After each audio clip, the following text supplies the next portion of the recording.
Live from the Pathway Studios in Johnston proper. You are live from the Path.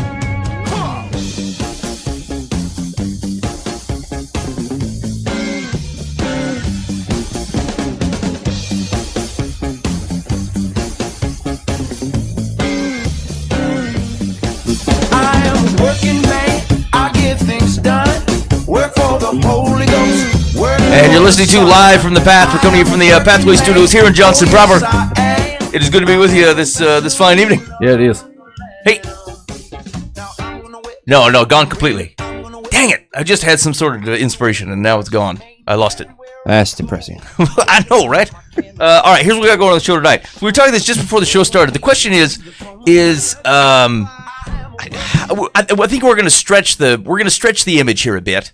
But like the question is what is the posturing of the shepherd to the sheep when it comes to the sheep's motivation? Like, here's the deal: depending on the circumstance, pastors will routinely use either the sheep as like a dumb animal who just kind of wanders the grounds and like has to like literally be taken everywhere and dragged and bandaged and all this business, or the sheep has some sort of inertia and motivation to them of which you're trying to coax them along, but is ultimately kind of they make their own decisions. And I think it's a difficult dichotomy when it comes to trying to help people. And we nailed, I think we talked on this topic a little bit when Robbie and Aaron were here from 517. Yeah, Discover Hope 517, right? About how do you help people? Are we snatching people out of fires, right? Are we supposed to be grabbing them and forcing them to do the right thing because it is their best interest, and they're not making good decisions on their own? Or can you only help people who desire to be helped? Or is the distinction between the two just a matter of efficiency, of which you might have more success doing one or the other, but you're still called to do both?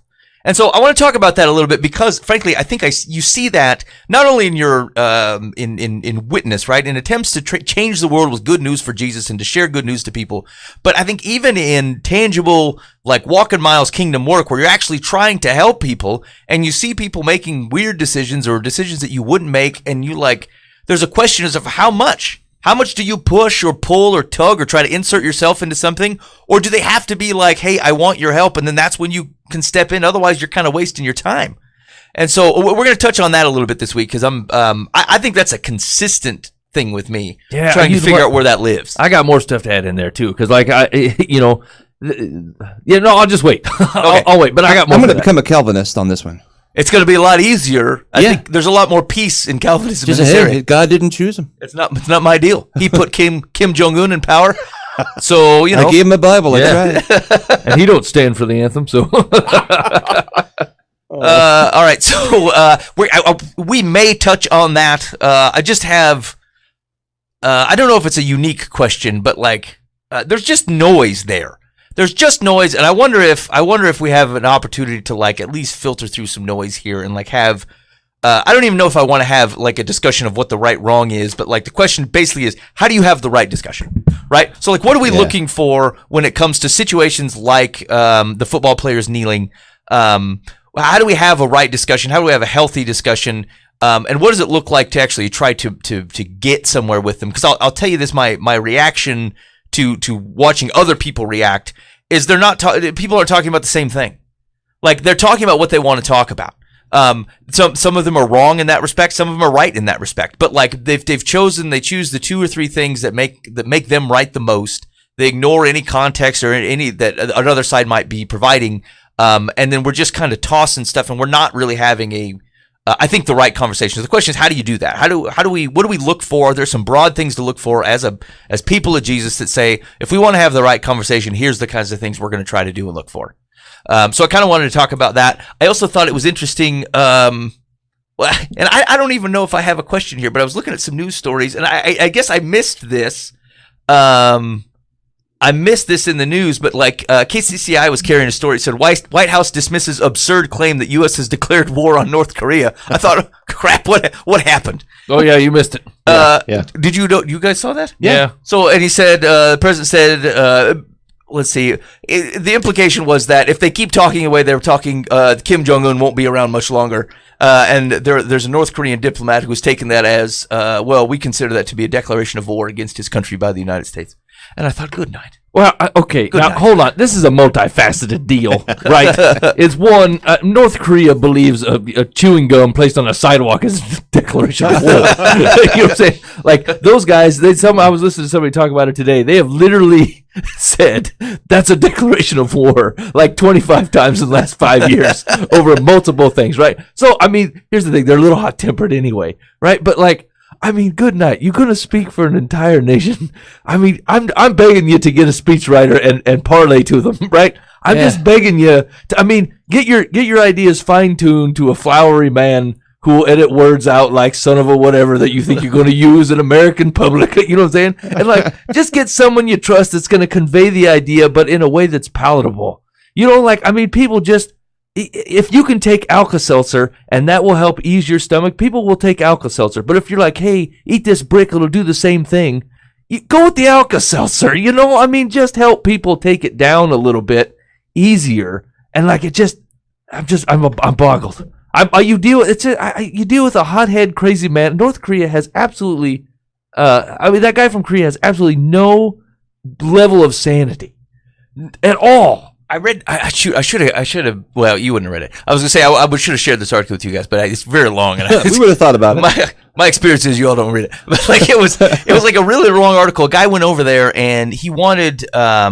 It was a journalist, and he got access to like some of the military guys, but like wanted to look at North Korea kind of outside the capital and stuff, and like just get a feel for what their country's like. And so anyway, he ended up talking to one of the guys, one of the military dudes, and the way that they view like history or information, like again, their Eastern cultures have long memories. They just do. They remember things, and like they're remembering it wrongly, at least from our perspective. But the way they look at it is that the Korean War was an American aggression, and they stood up to America, and that's why America left. But that always there's this continued threat of renewed American aggression in the Korean Peninsula. Basically, they've been stolen from them, right? So they look at themselves as a rightful winner of a Korean War, and that the basic nature of what happened isn't how we would describe the Korean War, right? And so, but their whole foundation of basically where they come from is on that. Like we saw how America treated Gaddafi. So like we went in there and we pumped money and we supported Gaddafi, and then he ended up dying. And we provided no support. I mean, we shouldn't probably support to him anyway. The man's horrible to his people. He was also a lesser of two evils, if you want to be utilitarian about it. And so, like, broad scale, they say, well, America says they were gonna, basically not cause problems here, and then we ended up arming people who killed Gaddafi. And so, from a North Korean standpoint, they said, look, America has always been aggressive. They cannot be trusted. Look what happened with Gaddafi. And so, for the honor of our people, we simply will not stand and play the games that America will play with people. And so, we're going to be ready to act in a moment's notice. That's their perspective, right? Some of which is grounded in like a pseudo reality, some of which is completely false. But like that's what we're dealing with. And his description of like how these people think, they described and said, look, you recognize. They think our president is kind of a hothead who might like go off the rails, and they're like, yes, we recognize that. And they said, your whole country could be wiped out, and they said, but not everybody. Like their perspective is, if 20% survive some sort of reaction here, that's okay, because they've defended their honor, because they have stood up for their people and not allowed an aggressor to otherwise treat them in a certain way. And so it's interesting to hear it from that perspective, not because it changes for the most part anything I think, but like you recognize what people are working with. Like they're working with certain bits of information, a certain understanding of history, a certain sets of data, and like their decisions are coming from that, and they sound way more reasonable in that context. And so anyway, the article did a good job of at least understanding where people are coming from. And I don't know what it's like to be a diplomat from North Korea, right? A guy whose job it is to go out into the world and deal with other people. And frankly, I think you're running into that with some of our diplomats, like even Tillerson, like having to go out into the world and deal with some of the stuff that our president's saying. Like he he has difficult trying to align that with other things that we might have said or done in the past or whatever. And so, anyway, it's just an interesting perspective, and it just recognizes that like people are functioning in their own boxes, which probably feeds into that NFL conversation, I guess. Well, yeah, that's also true. But anyway, I had not even realized such a thing was happening, and I feel like somebody's gonna lob a bomb. Someone just because you're dealing with a guy who is like hair trigger on, hey, America's going to be aggressive. Like he's just going to flip a switch and just say, you know what, I part my hair to the left today, whammo, and he's going to throw something at China or Japan or something. So I was thinking this a bit, and I don't want to turn this into a big old Trump discussion. It's more about a presidential discussion, right? But like, what do people actually expect out of the president, right? Like, if you'd have found me a couple years ago, I'd have said, look, I just want a guy that's honest, right? Like. Even if he's a little rough around the edges, I just want a dude that's honest, that I feel like is not playing some kind of weird political posturing game, But then to a certain extent, like, I just don't know how I feel about a president swearing at people. You know what I'm saying? Like in public, I'm just like, I dig honesty, and like in the back ends of all my friends, it's littered with profanity. It's not like I'm generally offended by bad language, most of the time. But I'm like, do I have a certain picture in my head of what is presidential? You know what I'm saying? Like where I'm irritated by flowery political speeches. Sometimes you'll hear a political speech and it struck exactly the right tone and it said exactly the right thing, but in words that gave people something to gather around and like it held more value just in the way that you presented it. And like I thought. Even if I like the fact that someone is honest in the way that they're portraying the way they feel, I think I hold the presidential office maybe to a higher standard than that, and I can't figure out exactly where my line is. It's just weird to me, right? That I would have a problem with that because generally I wouldn't. I generally appreciate people who swear to just swear and not hide it and act like you don't and be all phony about it. If you swear, and so like when but like. Even something so stupid as for the topic anyway of the standing at the protest when Trump called somebody a son of a whatever, and I'm like, could you just not do that? You gotta fight every fly that comes in the White House front door. You could pay people, you could ignore it. That's what I do in my house. He does pay people. Well, there's people on staff to speak for him. It was like the guys that'll talk for him, and he'll come bowling over like out of the back room. And like, what I really meant to say was, blah, blah, blah, blah. I'm like, I get it. You don't want to be part of this political mess and whatever. But like, honestly, sometimes your delivery is just everything, just the way that you present it and walk in a situation and tone a room down and address people like you have respect for them. I'm like, I don't know. I can't decide where my line is on what I actually would want out of a president, right? I don't want a political meandering doofus who just talks in a stupid speak that I can't understand in lofty ways and doesn't actually do nothing. But then on the other hand, I don't want it so real that you're profaning out of the White House, That's too much for me, So I don't know. I don't know exactly what I think there. You want Joe Biden. Maybe. That's who you're after, Mike. Just recognize the output of your progress. Freaking Joe Biden. The everyman. Yeah. I do. The guy that can't contain himself on national TV. It's weird that you say that because, like, I would, we were talking about something or other, and it had to do with, like, places that have levels of procedure. Right, a proper etiquette to say, hey, look, you're going to dress this way. If you're going to do this, you're going to have to wear this certain type of shirt, or belt, or whatever it is. Right, and you think to yourself, like, this isn't really necessary. It's not the core of the issue. But like, there's also a party that says, I kind of value structure and people putting themselves together and saying, hey, this is how we do this type of thing. Yeah, and like, I think we don't know how to have a balance of that. In our country, like we want honesty, but we want we do kind of want a sense of gravitas to things.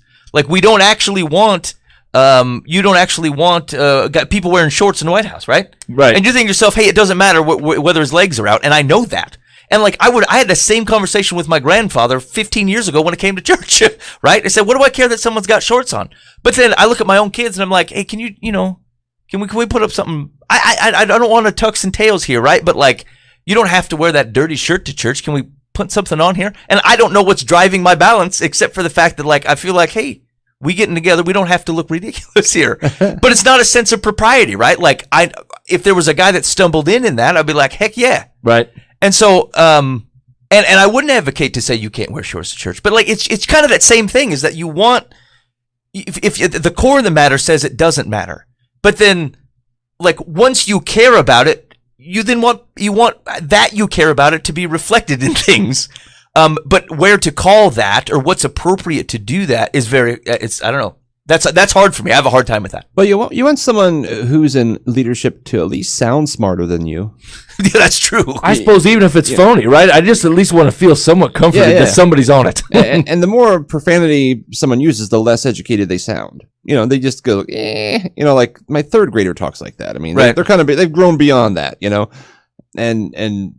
and the same, like wearing shorts around, whatever, in a place that normally you wouldn't see shorts. Right. You just go like, I kind of expect a little more out of you. Yeah. If you're the president of the United States or, a leader of some national stature like that, right. You just expect more. Yeah, push come to shove, you couldn't say it's wrong. Right. But like there is just a level of expectation that says, look, what's Buva? You got to rise above the room with your pants selection if you're going to be the guy teaching. Right. It makes it feel like maybe they don't understand the weight. Right? Like maybe we've given this position some weight, and like if you understood the weight, then you would dress up to it because the weight existed. It's like Obama used to always wear like these 1980s mom pants. Yeah. And I thought, okay, if you're supposed to be the leader of the free world, at least look more manly than me. You're just not doing it. Yeah, I don't know who they hire. You know what I'm saying? Like to surround them, be like, what do you think of these mom pants I have on? And, oh yeah, that looks good. Let's, you're only here for 4 or 8 years. Let's just do the slacks. Yeah, let's stick with the standard. Even when you relaxing, it's slacks time. Like we just can't go wrong here. It's what going back to this to how they speak, right? Like I like truth, but I don't like loss of control.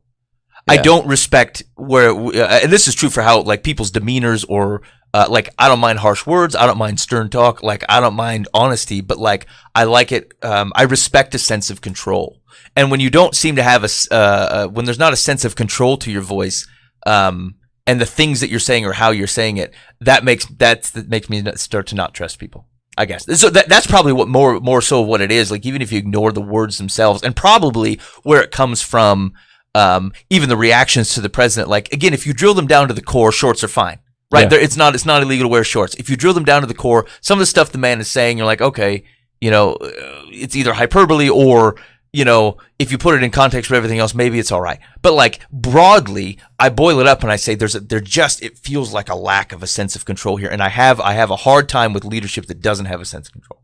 No, I think that's very true. Actually, like honest, reasoned truth. Like that you'd like to even show that you struggle with it. Like, because when you ignore that the issue actually probably has struggle in there, whatever it is, right? Whatever the thing that we're talking about or whatever the thing we're trying to decide, like it's never that black and white. And like when you're presenting information to somebody, you want to present it as if you did do the struggle. You went through it and this was the best route and this was the truth.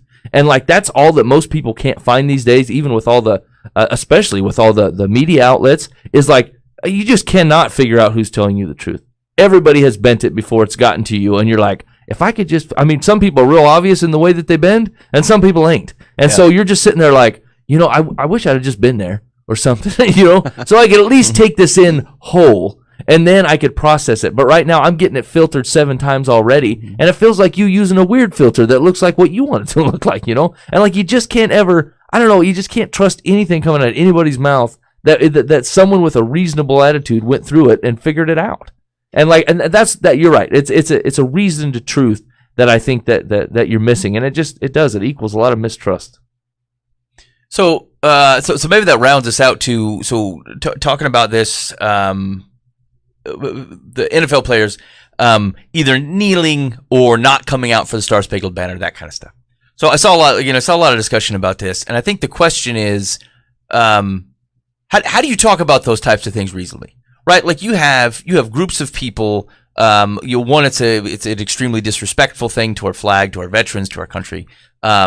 Other folks who look at this and say, not only is our freedom to do so, but we are trying to draw attention to something that we think is important and why wouldn't we use our platform to do that? Like, what kind of person, if we feel like it's important, who bails on that in this context? And so, like, what are the earmarks of a Christian looking at I don't know, hard conversations or amped up conversations, especially ones with big that are weighty, that have big consequences, and that seem to draw fire from both sides. How do we have a right conversation? How do we look at things? How do you go about having a right conversation? What are the medium to do so? How do we digest those types of things before we open our mouths? I don't know. What do you guys think? I know I've have attempted in the last few years to be more along the line of James, slow to speak, quick to listen, slow to become angry. Because almost every time my initial thought is wrong, right?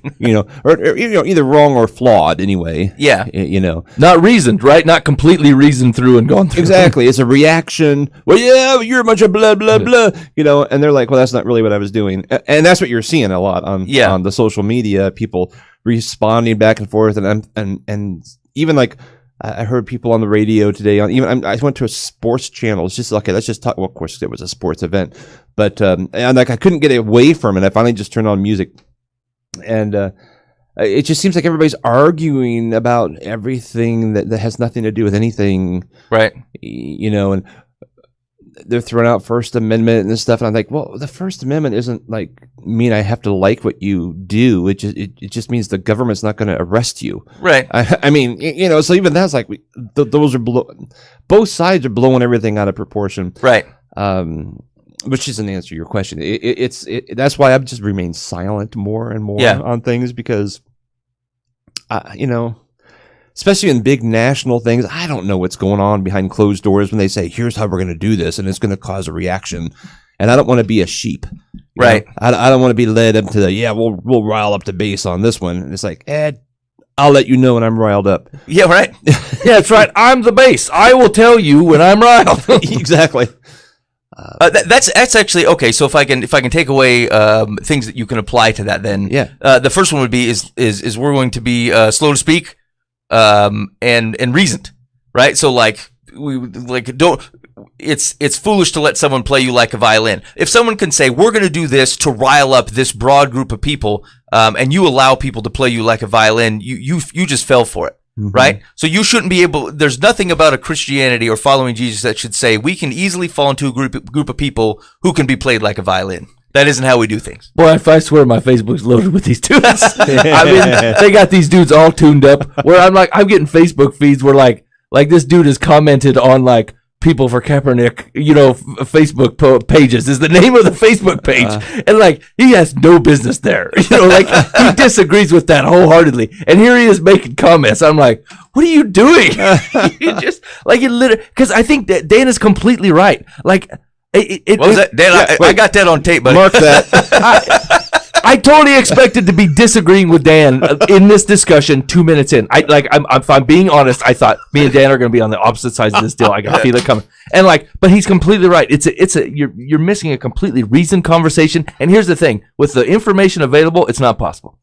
Right. It's just not, it's not possible. You cannot have a reasoned conversation because like all the facts, I don't know the dude that started it. I don't know why the dudes are doing it now. I know why people are saying, I don't know those guys. I haven't met them. I don't know whether they're just like, look, this is just a thing for me and I got to do something. And I'm in earnest and I just want to do something and I don't know what else to do. And so I'm going to do this. And I watch veterans across the way. They're like, look, my buddies died for that man's ability to do that. Just that.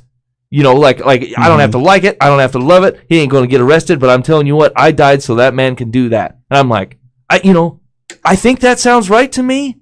I don't know. There's just so much going on that I'm like, I can't, without knowing anybody individually in it, talking to anybody on why they're doing it, what their motivation is. I'm with Dan. I have a knee-jerk reaction to it. There's no doubt, but overall, I just don't know that I could come to a reasoned to stick my flag in anywhere. I'm just like, look, at the end of the day, I have to try. I'm trying to love you guys and figure out how I can do that on both sides and do it well. Right. And you're basically saying I have to define my love by my stance on what's going on right now, and I'm not going to offer that up. It's like I'm listening to the radio and they're making people feel guilty if you don't like the fact someone kneeled, like that's their free speech, that's their First Amendment. I'm like, that doesn't mean I can not like that. You're right. I mean, I don't know all the details, but I know that there's something in my gut that says I just don't like what they're doing. Right. Whatever the issue is. I mean, I just don't care what the issue is. Like, I don't think it's people like, well, you're disrespecting the military. I thought that flag represents a lot more than the military. I say they're disrespecting me. I'm an American. That's my flag. It's my country. So I would prefer them to find another way. However, it is also quite effective because everybody's talking. Maybe not about the issues they want, but at least it started some more conversation. As I say that, though, I'm thinking it's just riling up the hate back and forth. So maybe it's not real conversation. Well, and that I think is maybe a second potential principle here, which is if you're going to spend time interacting with this thing, why don't I do my best to try to figure out what they're actually intending to do, and maybe not what they're succeeding at. Right. So like here's what I've gathered from the conversation so far is it is not their intention. It is not their intention to have a First Amendment debate. Right. Right. That's not what they actually care about. There's no one saying, hey, I just want to see if I can test the limits of the First Amendment. And so I think that's not the intention. I think that I have a group of people who look at that flag and maybe see something different than you do.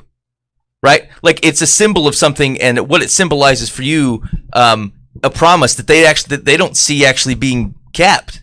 Right. And so whether accurate or not, right? If that is a perspective that they're having and they're trying to draw attention to something of where they feel like maybe our country isn't keeping its promises, or the symbol that flag is supposed to represent isn't keeping that promise. I don't know whether that's true or not. I don't live their lives.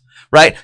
So if I'm going to try my best to say they're trying to draw attention to the fact that very mean something different or be a different reality for someone, can I recognize that? I think I can.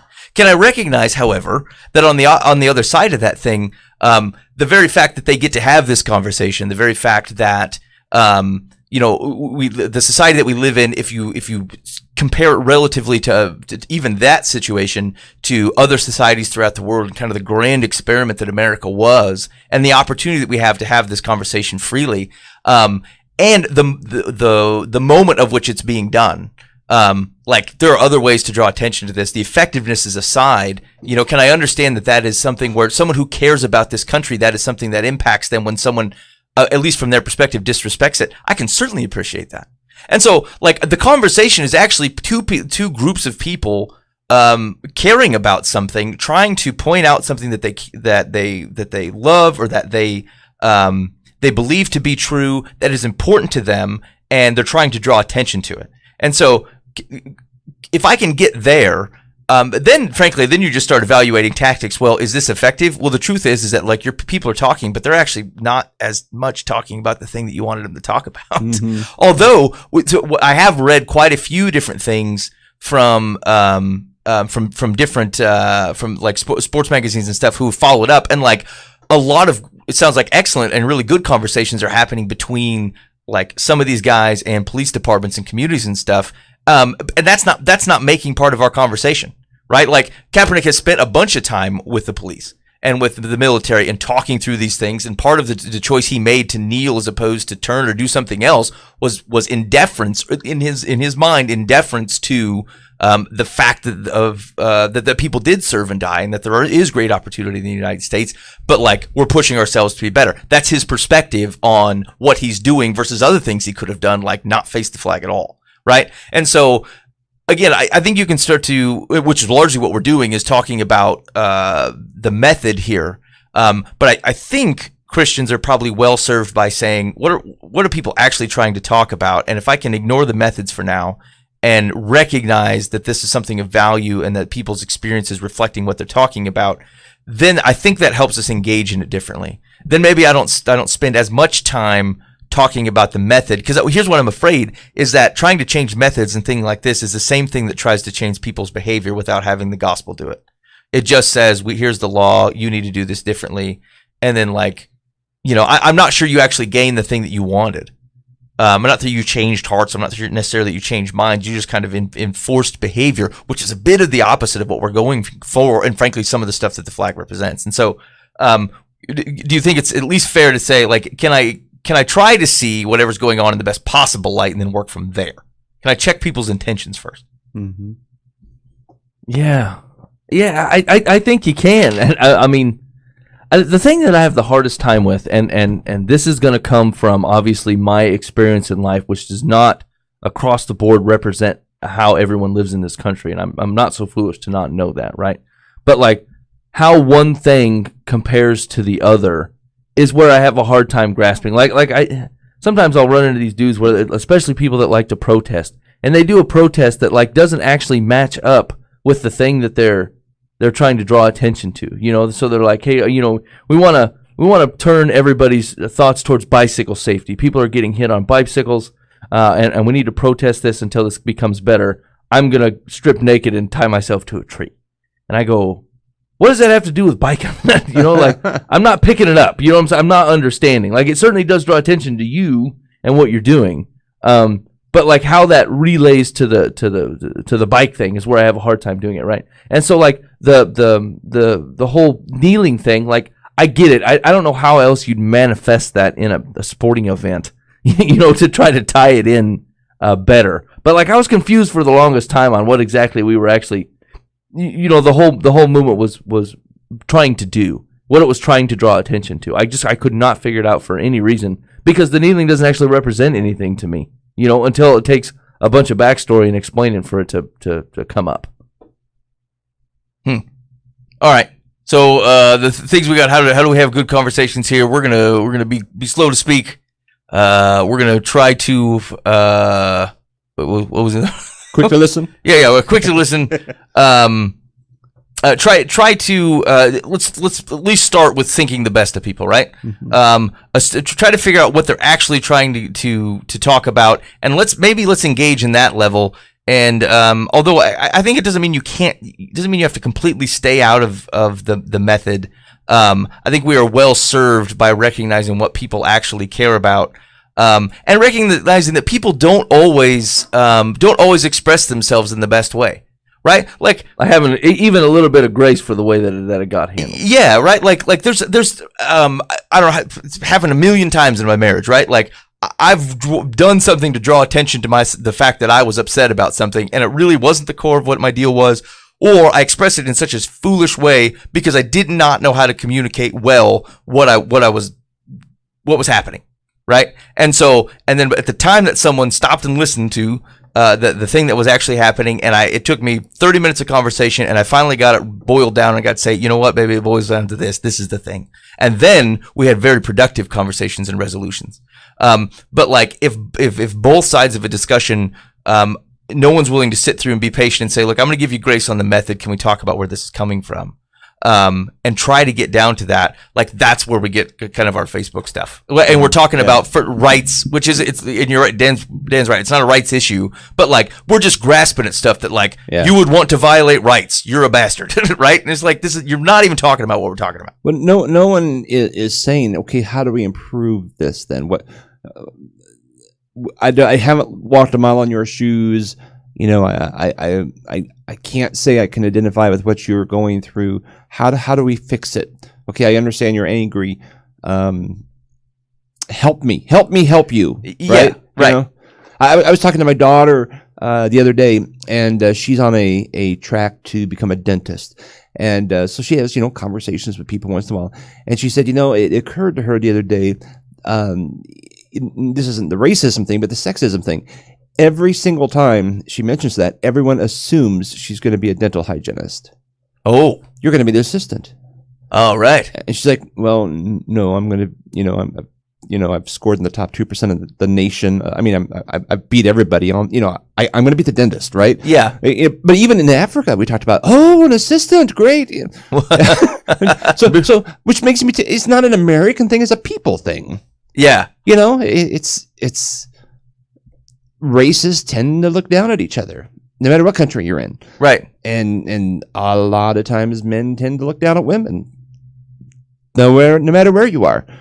Doesn't mean it's right or wrong. But so how do we fix it? What do they want? What can we do to improve the situation? Yeah, and I think that's the core of the thing, right? Like at some point, your daughter can get really upset with people if she wanted to for such thinking, right? Like you have and it's if we think it's unfair, it's unreasonable to think that if you're going to be the lady, you must be the assistant. Certainly, we're beyond that, but like. The truth is that actually is not likely to change the core of what people think, right? So, right. How do you change the core of what people think? I don't know that sharing the gospel is that much different, right? Like it's the way that you change minds and hearts is that you say true things, and you say it because you love people, and you continue to have conversations, and you recognize where that meets them and what that looks like in their life, and like. The way that we constantly think of gospel conversations, I don't think there's any reason not to associate that with every other conversation you have, because every conversation should be actually filtered through that context.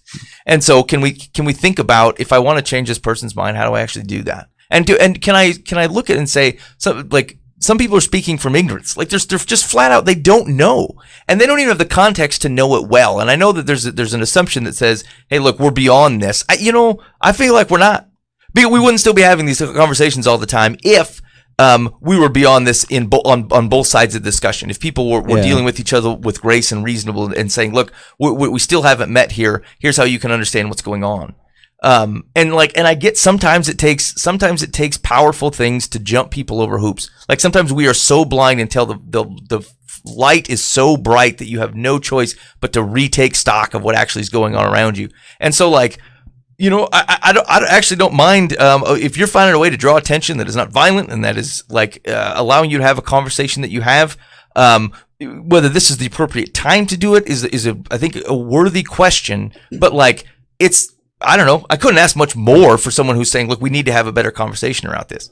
But it's just, are we giving people the benefit of the doubt here and saying you're after something good, or you're something that you think I don't understand? Okay, I want to understand it. Something occurred to me a couple weeks ago. I was talking to a gentleman who's African American, and he was talking about the racism that's out there. And I tend to, as a white guy, I've never experienced this. I always think when they're talking about, well, you don't know what it's like to get in a car and drive and be pulled over. You don't know what it's like to fear for your children leaving the house or whatever. And I always tend to think, oh, come on. Every time you're in a car, you're not pulled over. Every time you're in a store, people don't accuse you of shoplifting. That doesn't happen every time. So I go to the extreme. Right. And I think you need to lighten up. But as I'm having this conversation with this guy, and it was a very good conversation, it suddenly occurred to me, I thought, wait a minute. How many times, let's say my dad throws forks at me. How many forks does he have to throw at me in my lifetime before I say my dad throws forks? Right.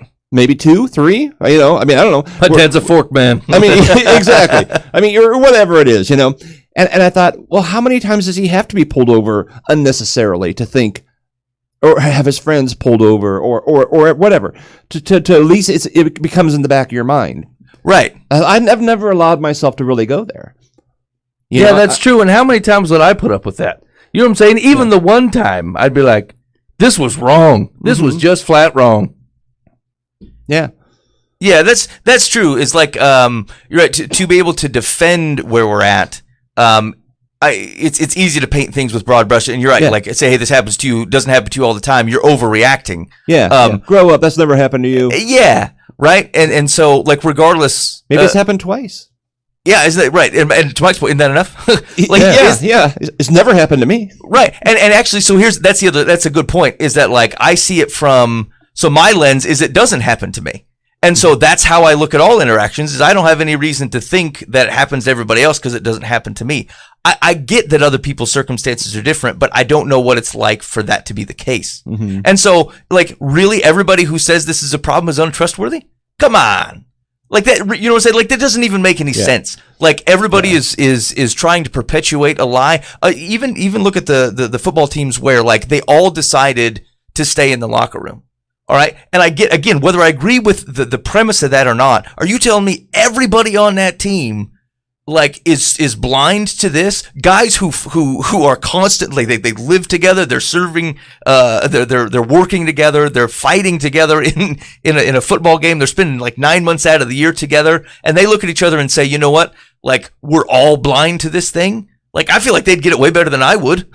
And so I think to myself, like sometimes you have to humble your own circumstances and say, am I willing for something that I believe to be true to all that their situation is also true, right? It doesn't make mine false, because that's I can only be held to what I see. Am I able to listen to someone that says, hey, you know what, this is actually what's going on for me? And it doesn't mean that the truth can't just be one thing. It's just like it actually is happening differently for these people. This particular groups of folks or these situations and circumstances.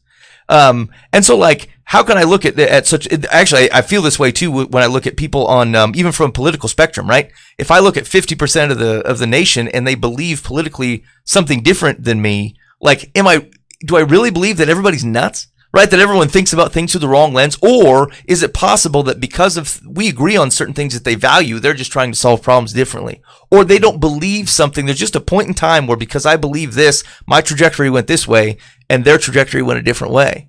And so like, the truth is that like, I don't want to be conciliatory just for sake there, even though Paul says to try to keep peace. But I keep peace by saying, all right, we can agree on this. Let's at least, now we can have good conversations about it. Yeah. Yeah. And I don't know how do you help the situation? We'll go back to my dad. Yeah. Once it's ingrained in my head, my dad throws forks.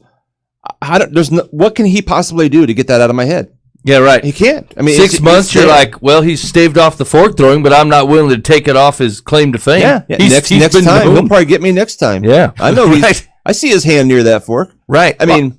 Yeah, it's hard to get a trust back that says, hey, I'm no longer a fork thrower. Yeah. Well, maybe you are still. And the thing is, some people are fork throwers. Yeah, true. You know, I mean, there are racists out there. Right. I'm not one, I would like to say. But how does someone know that? See, that's the thing is like I'm an ignorant one, right? Like I'm almost a racist by proxy of the things that I don't know well. Like it's not on purpose. You know, but like some of the things that you have to go through being a black man in America, I will never know that. And like some of that's on me for not taking the time to try to figure it out. you know? So I do think there's a bad it's easy to lump terms here, right? Like is it really the same? Like I know that we say that to try to get people to understand that like there's actually might be a blindness to you, right? There might be things that I don't know the difference. Maybe that's what I am saying. Like there's a blindness to me. Yeah, and like almost to the point where I'm so blind on it that I don't even know where it is. Right. Because if I did, it wouldn't continue to be a blindness. So you're right understanding in that. So that's where I would say we're not furthering the conversation by putting you in the same category as a guy who actually hates people of a different color. Sure. You know what I'm saying? And so like I get it. That's another thing where it's the efficiency or good use of the term. It's like, hey, we're trying to scare people into saying you have latent tendencies of which in the right circumstances you would hate a man because his skin color is different than yours, right? And so like that is a falsehood that is being perpetuated under a sense of it's distinct from blindness, right? It's distinct from ignorance, and we need to have humility that says, I don't know everybody's circumstances. I want to learn. I'm willing to learn and recognize if I have blindnesses, because why would I want to stay blind? Yeah. Right? But that's different than lumping in categories of people that actually like actively hate other people. And I get that the impact to someone on the other side of that won't feel like that. But if you want to further a conversation, I think you're asking people to make nuances. You need to make nuances on the other side and say, this is not actually the same person. It's not the same group. It's not the same circumstance that I'm saying hatred versus blindness, especially people who are saying, look, fine, if I'm blind because I'm never in that circumstance or that situation or this societal perspective, then I want to know the difference. Yeah. And frankly, I think that's where some of the conversation is halting, is because unless you agree that I'm a racist, unless I agree that I'm a racist because I have potential blindness in my life, we're not willing to have a conversation with me. And that's stupid. That's really false, right? Like, they're sitting at your door saying, if I'm blind, I want to know it, and I'd like to be able to have a conversation and figure out how do I help? How do I fix it? How do we actually understand each other? And so we understand where we're coming from. And if you're not willing to have that, unless I agree to a term that is specifically and intentionally inflammatory, so that you feel like you've dominated the conversation on me, like that's actually not trying to help. And so, like, a lot of this comes down to not necessarily prerogative, but effectiveness. Like, yeah, you have the right to choose to do this in whichever way you want. I actually have qualms as to whether it's effective, whether you're actually talking about the thing that you want to talk about, whether you're getting the message across that you want to, or, and some of the stuff that the president says, like, falls in that same category, right? Like, fine, you won a tit for tat with somebody in your perspective, but like you actually didn't further the ball on the thing that you wanted to accomplish here. And so like a lot of that breeds is a lack of control, and it's a lack of saying, do I win an argument or do I want to solve a problem? Yeah. I win a lot of arguments with my wife, but I find that like it'll eventually catch up to me that I won those because I'm quicker, because I speak a little bit louder and a little bit faster, and I know how to use words well. And I don't solve problems sometimes as I win arguments, and I feel that 3 months down the road when I didn't do it right. And so I would broad question, and this probably goes back to our principles, how a Christian deals with something. Are you trying to solve a problem, or are you trying to win an argument? And do you know the difference? And you won't know whether that is until you've actually determined what is the actual problem that's at play here, as opposed to, do I just not like what this person is doing? Because that's not like a long-term problem. It's just a preference. Once again, though, this is what I hate about these things. It's like, I'm not a deep thinker, right? And so I know that about me, and like, I wish it wasn't the case, but it is. And so like, I can literally go through Facebook and think that there's 10 different reasons for this discussion. You know what I'm saying? Like, it's a First Amendment thing, it's a rights thing, it's a racial thing, it's a respecting the soldiers thing, and like, I'm reading the whole thing going, I have no idea what this thing is. Even if I wanted to know, even if I put thought into it, like, I'd just be like, I literally cannot fish out what the actual core issue is, what the core of this thing is. Like, I think I could answer some questions if you went by like a 10-point question deal. I could probably say yes, no, and maybe. But like, at the end of it, where after we've talked about it, it seems like it's pretty reasonable to me that that you know what the issue is. But like, the way that information is presented to me, I just sit there and go, I have no idea what's going on here. I don't know what am I inflamed about? Am I mad? This guy's mad. Would he be mad for a ridiculous reason? No, that doesn't make any sense. People get mad for good reasons. Okay, so this guy's got to have some weight. And then I start handing out weight to people merely because they were upset. Because I think, why would anyone get this fired up for no reason at all? And it turns out some of them just do. There's an article in the Christian Post that says failed doomsday prophecies could lead people to reject Jesus Christ. Mike, do you believe that? No. Dan? I suppose if they don't know him in the first place and they assume that represents Christianity, yeah. Mike? Dan says you're dumb. Actually, after hearing Dan speak, I'm with Dan. Someone offer another opinion. I'll agree with that one. I'm inflamed as well. So now, I don't care. Who writes an article about this? I don't care. It's a bunch of lunatics, a bunch of idiots. They're saying God says no, you ain't gonna know the thing. They're like, I'm gonna know the thing, and so like then they get them more press and they write about them. They're like, hey, big surprise, they were wrong again because they tried to say a thing about a thing God said you don't know the thing. Question: Do we have responsibility to defend core doctrine against this? Nope. And how forcefully? Nope. Zero. Mike says no. Yeah, it'd be like, here's the thing. It'd be like my dog going over and pooping into the neighbor's grass and me trying to defend my dog's behavior. Here's the thing. He's a dog. He's just going to do untrustworthy bad things. And people that try to predict the end of the world are exactly in that category. Right. You know that. But like a broad population who don't love follow Jesus, who know anything about the Bible, do not know that. Yeah, but I didn't see. No one grabbed onto it. But like there might have been 10 idiots that are willing to grab on the next fancy train coming by. But like I didn't see 10,000 people selling their crap moving to Utah. No, that's true. Nobody believes this. So actually, that's not true. I know a few people that do. Right. So wait, personally? Yeah. Well, they were down for the end of the world this time around. Yes. Oh man. Did you call them? Yeah. Oh yeah, we talked about it. We did. Yeah, we talked about it. So, Dan, what do you think? Responsibility to advertise against this thing or fight this doctrine in a public sphere? I want to say yes, that we should. I mean, like any false teacher, you want to say, hey, by the way, be careful with this stuff. That's my initial thought. I mean, aren't you just giving it weight by giving it attention? It already has attention. No. Yeah. So again, it's hold on. Here's the thing, Ben. You read a lot of weird crap. And No. when you come at me and be like, there was an article written, it could be by like TomSanders.com. No. And you're just having to follow this weird hippie on the left coast that makes all these things up. No. It was this was carried. Every major news network carried this. I didn't hear. USA Network carried it. USA Today, CNN, at least on their websites, everyone had a pseudo front page story on it. Here's the thing. I mean, I didn't hear anything about it until you just brought it up. You get your news from the bathroom stall. Well, from whatever some guy scratched in there. You're like, oh. I see Heather's falling on hard times again. So here's what I'm saying: is the guy, the regular Joes that I hang out with, don't give these dudes no weight. It's you Flanderers that are trying to spin this thing in a tornado and make it bigger than it is. Yeah, I mean, I hear what you're saying. So, like, I would say that there is a contagion of office folk who like don't do anything but waste time at work and not work and read news and take this kind of thing in. Here's the thing: I'm the Jesus resource at my workplace. Uh-huh. Not one person came to ask me about this. Okay, not one person. Yeah, actually, I mean, no one came and asked me about it either. Dan, it's Christians talking about it. Did you get any phone calls? No. That's true. I tried to buy a camper. Wait, in response to this? No, but the timing, hey. I might as well live longer. Maybe. I don't know why they're selling stuff. Okay, so you fall victim to the same thing I do. Just because someone said it, obviously it's worth saying. And I'm saying these fellas literally had less backing than the end of the world, the guys that were 6 years ago. Those dudes were picking up steam. They had a bus and a billboard. I mean, they were moving. They had some inertia. Yeah, they had something. These dudes, I mean, first of all, if you're going to make it into the world prediction, you've already had a failed. Somebody's had a failed one in the last 6 years. It's too soon. You know what I'm saying? People, they don't forget that stuff. When you claim it's the end of the world, you get a bunch of people on board, and then it doesn't go well. They're like, you know what? I've seen this train come around before. I ain't getting on this time. What is there to gain from that? Why would you put a date out? Is it just pride, ego, arrogance of, hey, I'll get my name mentioned, or yeah? So are they? I mean, for what? I mean, literally 3 seconds of fame. I guess Bill was right.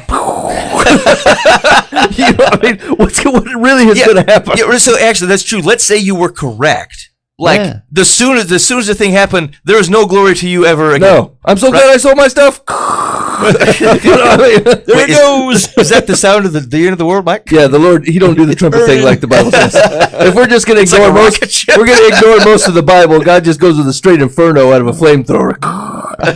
Or the TV that the broadcast has been lost. So here's the thing: is like again, if I'm gonna follow kind of our rules of conversation when it comes to a debate, is like I do believe that there are people who believe very firmly that God is that God can arrange things in the universe to do as He pleases. They believe in a strong sovereignty of God, and that the heavens and earth reveal things about God, Paul style. And so it is quite possible that He would line things up to reveal things to His people. And I think they look for those things because they feel like they are faithfully listening or watching for the things that God has had us watch for. If God is going to speak, I would be a fool to shut the priest up, right? What is it? Both Micah and Amos style. Quit shutting up the priests. And so I think there are people who are attempting to be faithful. I think the people that are then trying to track those down feel like they have a responsibility to share it with others so that we can, with a core towards evangelism. Now, here's the thing. I don't see a lot of that happening. For the folks that actually know it, have they actually done everything that would reflect, I just know the world's going to end. And so I'm tearing clothes and yelling in the streets. Right? You don't find this guy desperately cleaning door to door in the middle of a mall and just begging and pleading and crying and being like, please repent. Know Jesus Christ. Follow me and what is joy to come. Yeah. Like these are none of the posture that you see from people that are predicting the end of the world. They're still paying rent. Like, here's the deal. Here's the thing that you should respect about the Herald camping group of folks. Not camping himself, but like the followers. Like, those dudes did actually sell stuff. Now, some of them bought nice cars, so that's false. That's a false way of living the world. But like, there's like a contingent of those people who bought into it, sold everything they had, and like committed their life to telling people about Jesus. And I love that. You were just led freaking astray by a bad date.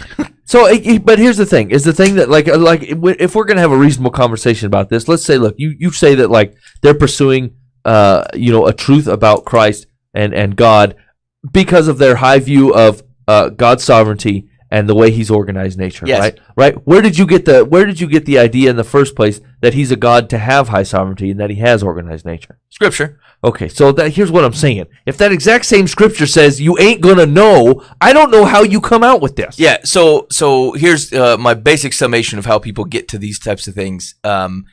Is the stringing of they have a high. Here's the deal. They have a high value of scripture, but they have a propensity to use it in ways that otherwise fit the things that they think, which everyone's guilty of. Right. But like they reject primarily context, right? They refuse to have things sit in context. They they read looking for something, and then it jumps out, and they're like, yes. And then when they see, I like connecting similar things. If God acts one way here, do I expect him to act consistently, especially when words or things are true?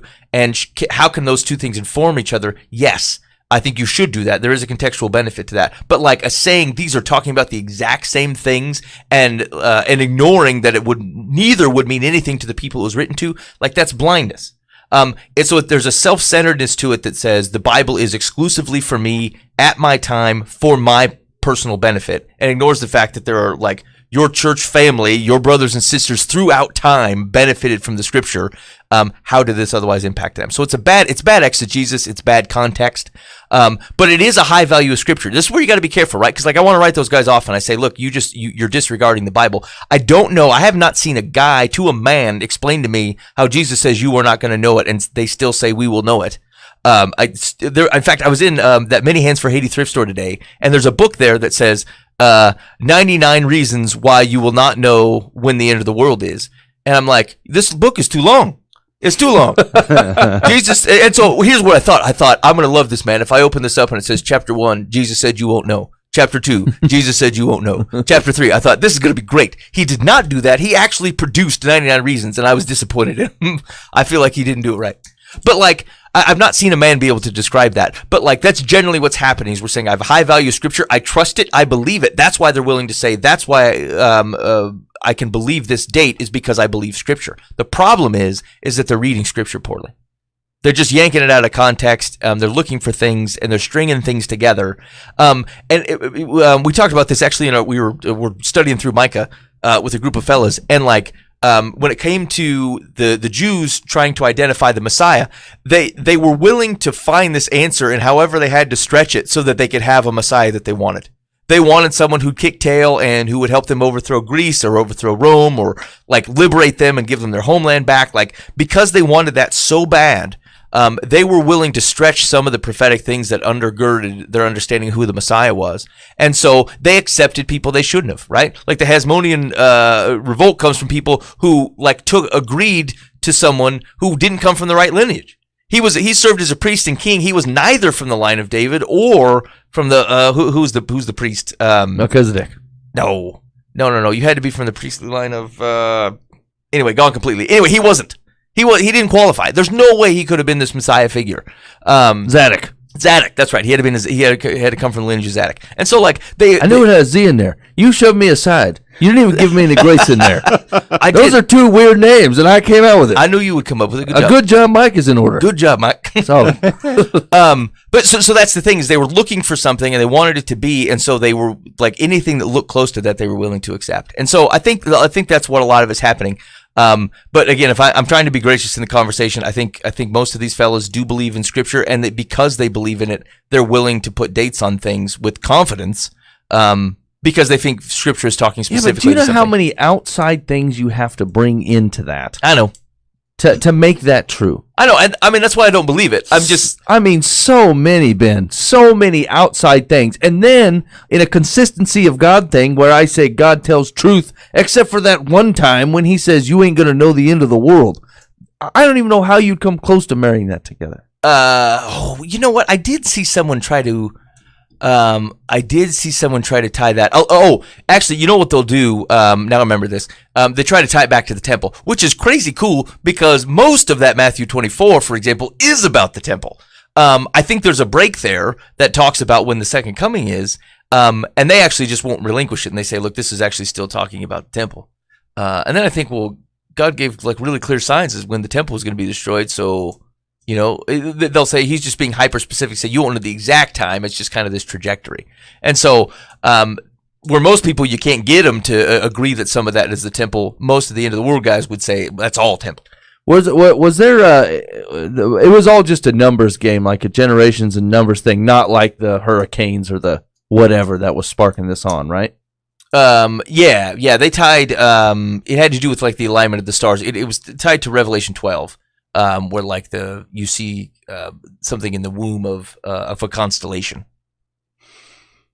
It's a bad exegesis of Revelation 12. Like the whole thing's bad. It's not good. But like, I guess here's the thing: is know who you're dealing with, right? I could write these guys off and say, look, you don't know Scripture, and the truth is, they're just. I feel like I know that they're reading Scripture in an unhealthy and in an inconsistent way. Well, here's the thing: is like the truth of the matter is like I've believed things that are wrong before, right? Like it's not like that's the new concept, and there's not plenty of grace to be had for that, right? But if I catch you doing this again, you are literally on purpose rebelling against Scripture. No, that's true. You're going to kneel next time they talk. That's right. Yeah, you're doing this on purpose. Okay. Hey, so before we run out of time, we wanted to talk about interacting with sheep. So when people are otherwise acting in a certain way that is not healthy for them, there seems to be two different ways of responding, and these are, I get that there's probably nuances here, right? But one is to say, I can only help people who want helped, right? People who say, hey, I want to turn from this life or turn from the decisions that I'm making. Will you help me? And then we get to jump in and do it. Or if someone who's bent on destroying their lives, as a shepherd or someone who cares for people, who wants to save them, like, do you walk that with them and try to drag them out of the fire? Because those are two different reactions. One is they're actually motivated and you help them, and the other one is they're motivated to do the wrong thing and you're going to force the matter and try to help and try to do it for them. I've had very positive, loving experiences with number one. I've almost literally been destroyed by number two. Mm-hmm. I like number one. I don't know if that's holy. I just know that I like it. To clear, so number one was the coming alongside someone who says, I want things to change, and helping them to do that. That's right. And number two is, like, you've almost literally been destroyed by trying to save someone who didn't appear to want to be saved. Yes, right. Yeah. I mean, I think if you put it in the context of discipleship, I've had a long-standing principle I live by. I only disciple those who want to be discipled, who are open to discipling. To being discipled. Yes, yeah. You can't teach a non-learner. So there might be multiple reasons why they won't learn from you. They don't respect you. They think you're an idiot. They just don't care because they'd rather do whatever than Jesus. There's just multiple. It doesn't matter what it is. But when you see that they're not interested in learning, then I don't waste my time. Yeah. Because there's others who do want to know, right? But then I think, gosh, I wonder how many people I've let slip because I just didn't try harder or learn their language, so to speak. Yes. And put more of my effort into it. And I think that's the core of the question, right? Is like, let's say you start with somebody and things are moving on the right path, and like they show some resistance and say, look, I don't really want to do this anymore, and like that's not the right decision, and that they're prone to not thinking in the right mind, and to what extent do I allow them I basically elevate that and say, well, they've made a reasoned decision and that's what they're going to do. Like, how hard do you fight to try to keep someone to say, look, this is wrong. I will not give up on you. That's wrong. You're thinking about this the wrong way. Well, I think it has to. I don't think they have to be. I don't think the whole pack has to travel together, right? Like you can still maintain connection and relationship, regardless of which of those two situations, whether they want your help or whether they don't, right? But like the thing is like you can't invest in a non-decision. You can't invest in a poor choice, but you can. I mean, you know how people are, right? Like if they want to follow Jesus, they do.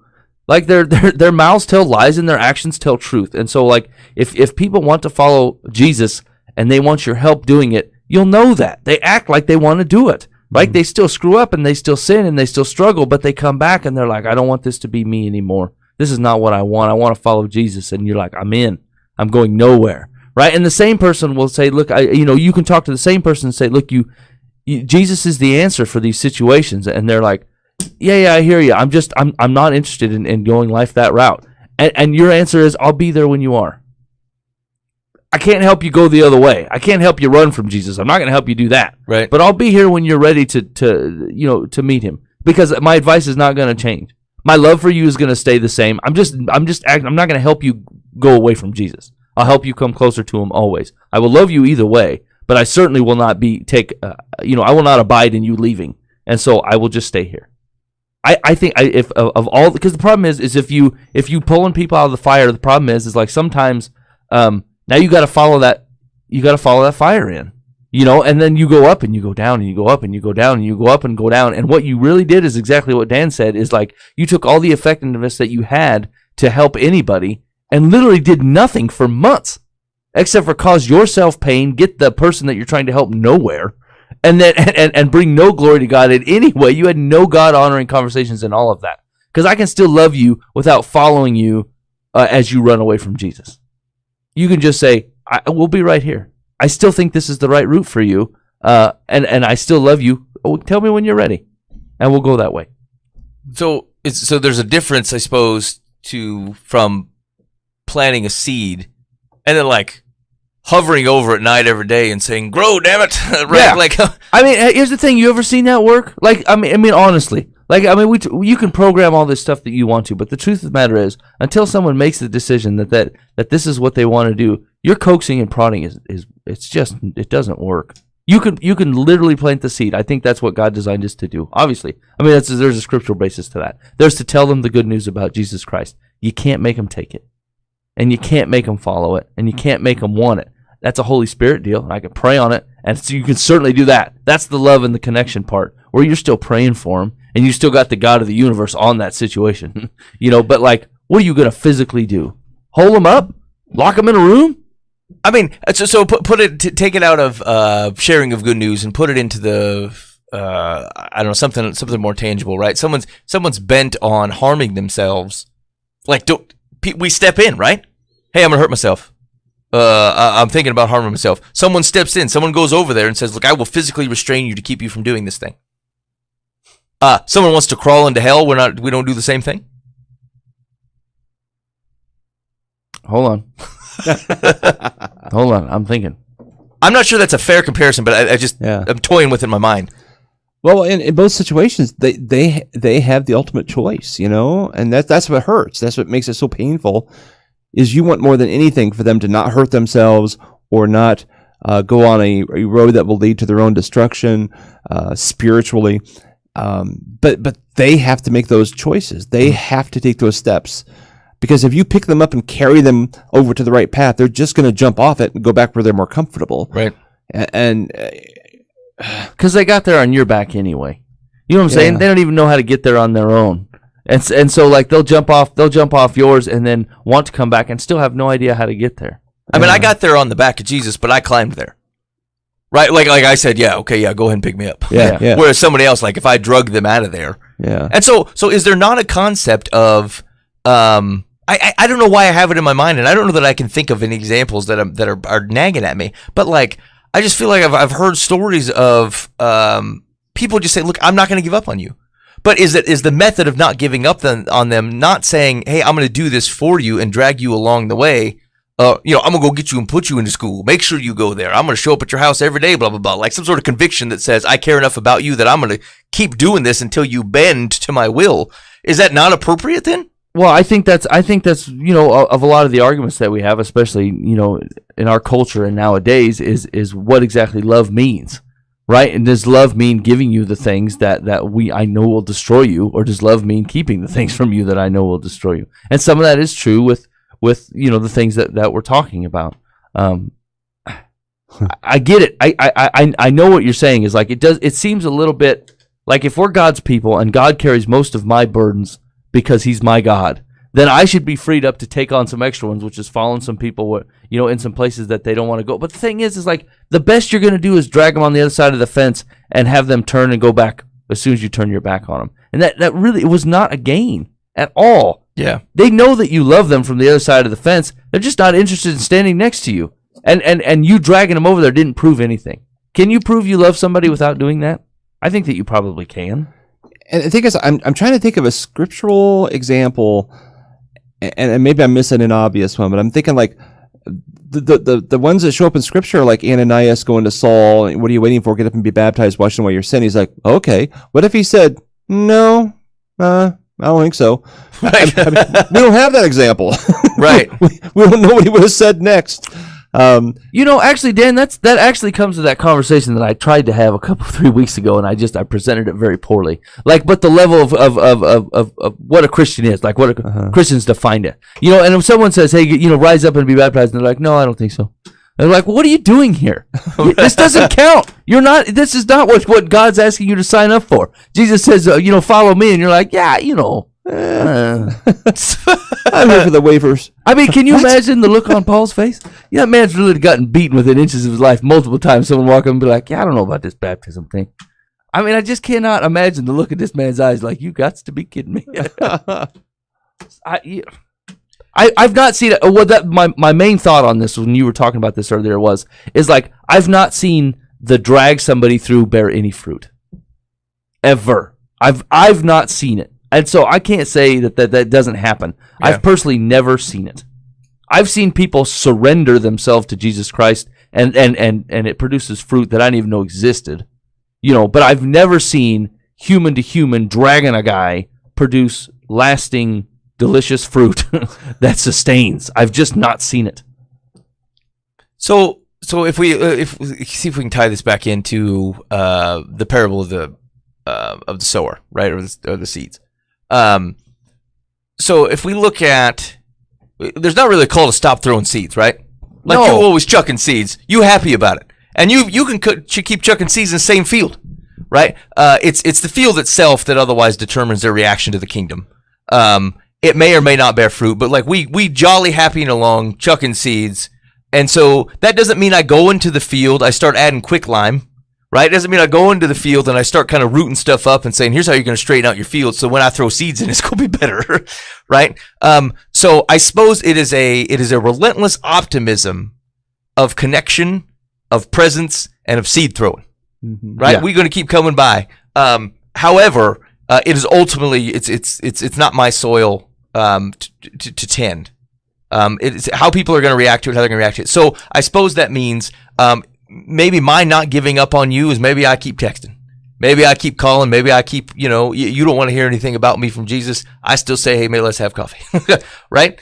Because like those are the things that I can do. I can't book you a room in a rehab. I can't say I set up your baptism for next Tuesday. These are things that I can't do for you. But I can still be smiling and throwing seeds and hanging around. And that is probably my level of right persistence. So it's not to say you either come to Jesus when I want you to in the way I want you to, otherwise I bail. That's not the answer. You can be the guy that said I will persist in your life until death takes me. The question is what your persistent looks like. And it's largely presence and an ever flowing outpouring of good news around someone in hopes that soil changes. Yeah, I think if you had to draw it down to, I think it's connection and love, right? Like it allows me to continue to love a person even though they make absolutely terrible decisions. It is, there's something that allows their name to come up on my phone and go, I'll take that phone call, opposed to, oh sweet Moses, what is this bringing? This could literally be anything, you know?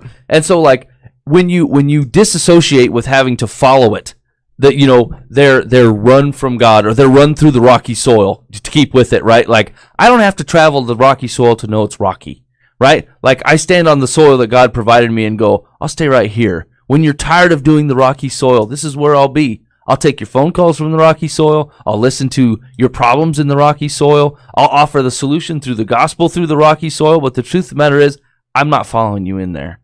I'm not going to do that.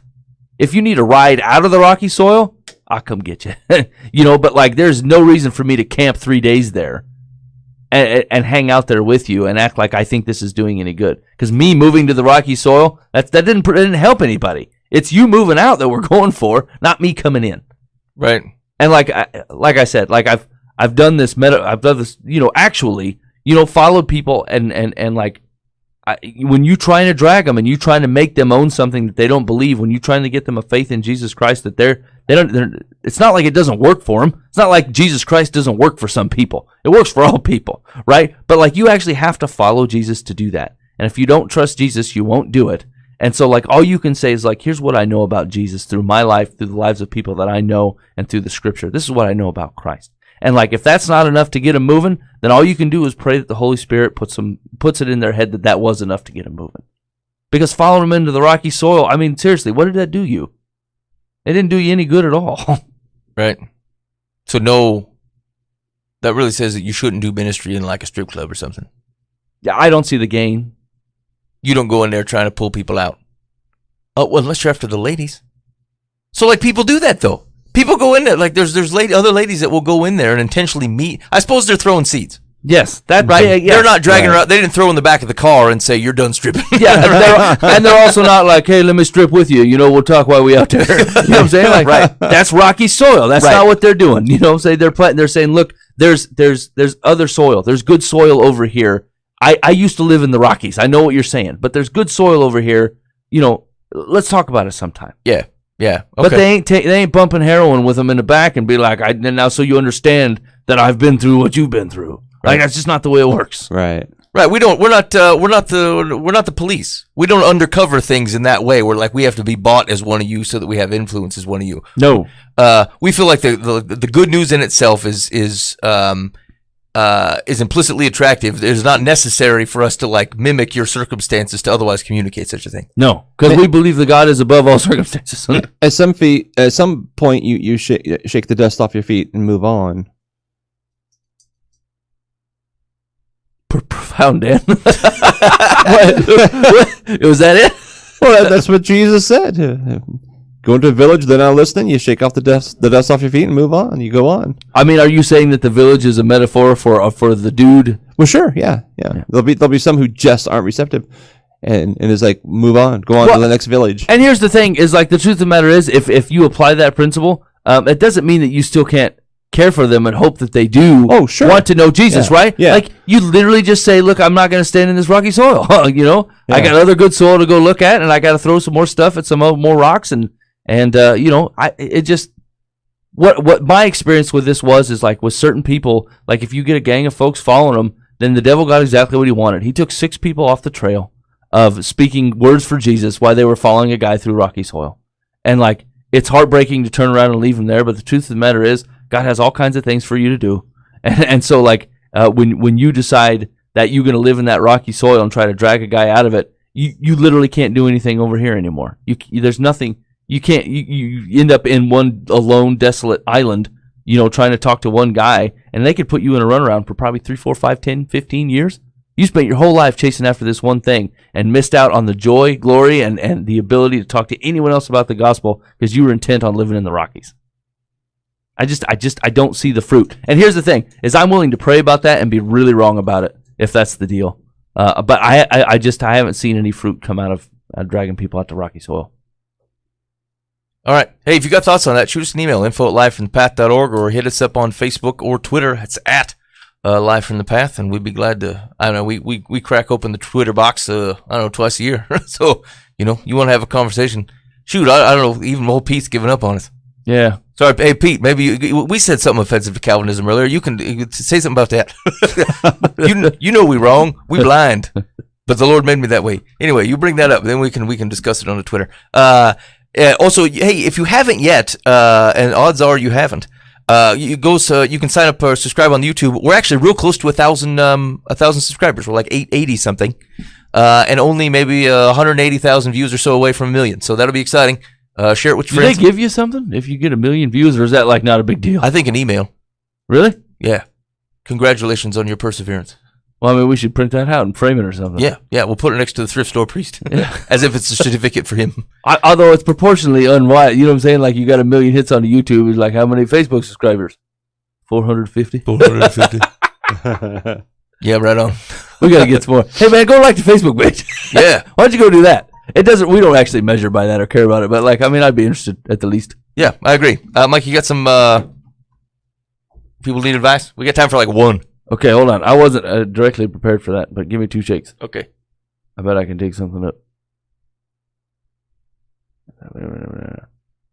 Yeah, here we go. Oh boy, this seems daisy anyway. Here we go. Dear Live From The Path, my 40-year-old son signed up with an online dating site. Right. He has a 17-year-old son and has never been married. During his initial contact with one woman, she mentioned she had several kids, and my son asked if they were all by the same father. She said he was out of line to ask that question. I realize people today think one's sexual history shouldn't matter, but doesn't my son have a right to know how many other men he's going to be involved with if he becomes involved with her? Who are you? This is his mom. Okay, here we go. How does one find out this kind of information relatively soon into the relationship? Waiting until he knows her better seems like a waste of both parties' time if he's not interested in someone who brings several other families into the relationship. Relationships are hard enough when a man brings his family and a woman brings her family together in the marriage. It's harder when the man and woman have exes. Each ex increases the level of difficulty to make the relationship work. Love is a choice, and it would be painful for my son to give up a young lady he really cared for because he found out after a few dates that a future with her involved 4 or more baby daddies. Oh, wow, holy cow. I mean, does your nose constantly go where it doesn't belong? I cannot believe this is a conversation coming. My 40-year-old son, how old is this woman? The 60? I mean, it could be 60, 70. Yeah, I think so. Wait, is that the end? Yeah, that's it. Okay. So let's treat her question with some respect here. Let's assume I can't do it. How do you find something? Is that something that legitimately you want to know sooner rather than later? And what is a tactful way to find it out? Well, I tell you what, finger pointer. Here's the thing: is like you get all up in this lady's business, like how many exes you have. You didn't even marry the woman that you produced a son with. You know what I'm saying? Like, that's right. He's never been married. You don't have an ex because you didn't marry the woman in the first place. Now, people not be good enough for my boy. He don't have no exes. It's ridiculous. Okay, I'm sorry. Back to legitimately treating her question, Ben. Okay. Is it a legitimate question that you would want to know sooner rather than later? And if so, how do you do it?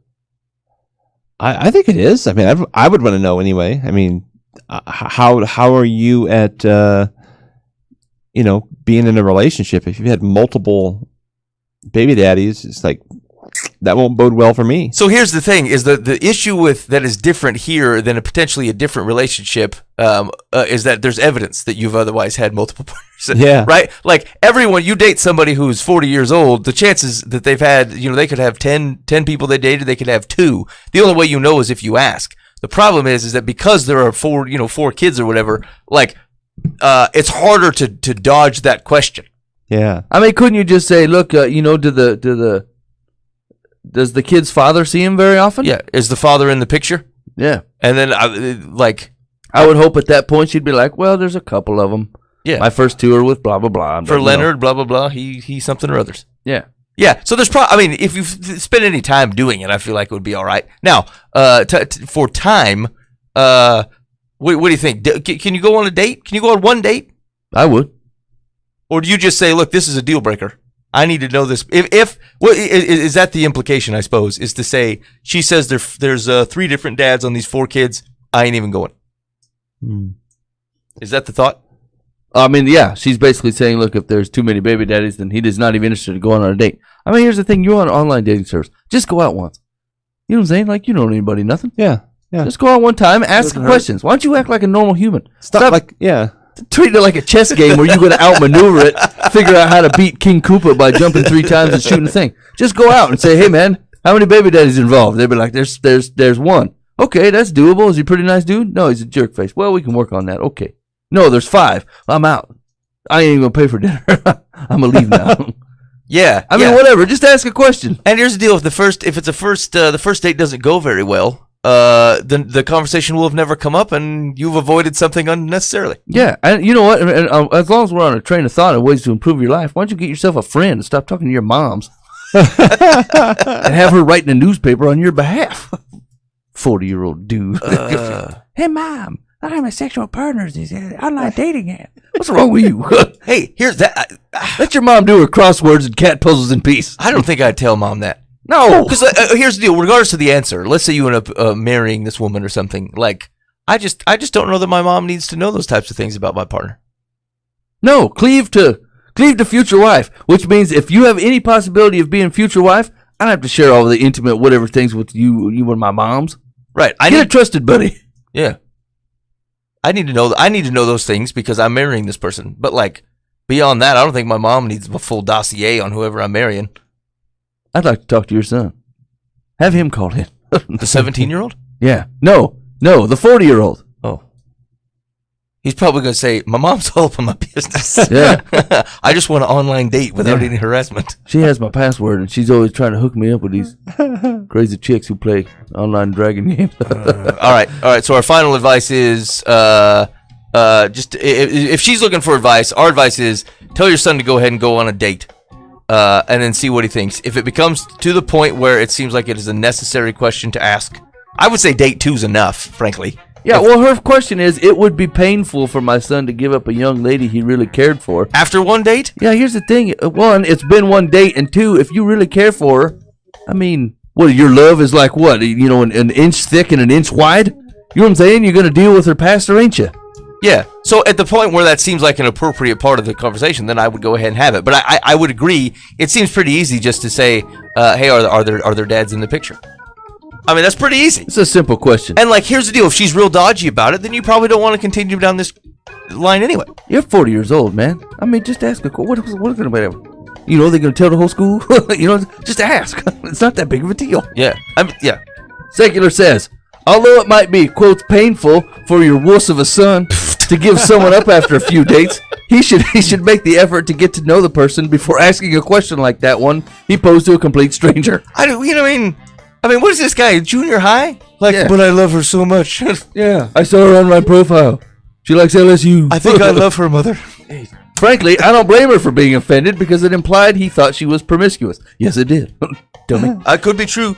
Yeah, I mean, it could be true, I suppose. Well, right, but here's the deal. It's an answerable question. There's no reason it's not hypothetical. Yeah. Just when it's appropriate to ask, find a tactful way and ask it. Yeah. Here we go. She's going to get on him. Your son fathered a child with a woman he didn't end up marrying. It happens. So what if the same thing had happened to her, but more than once?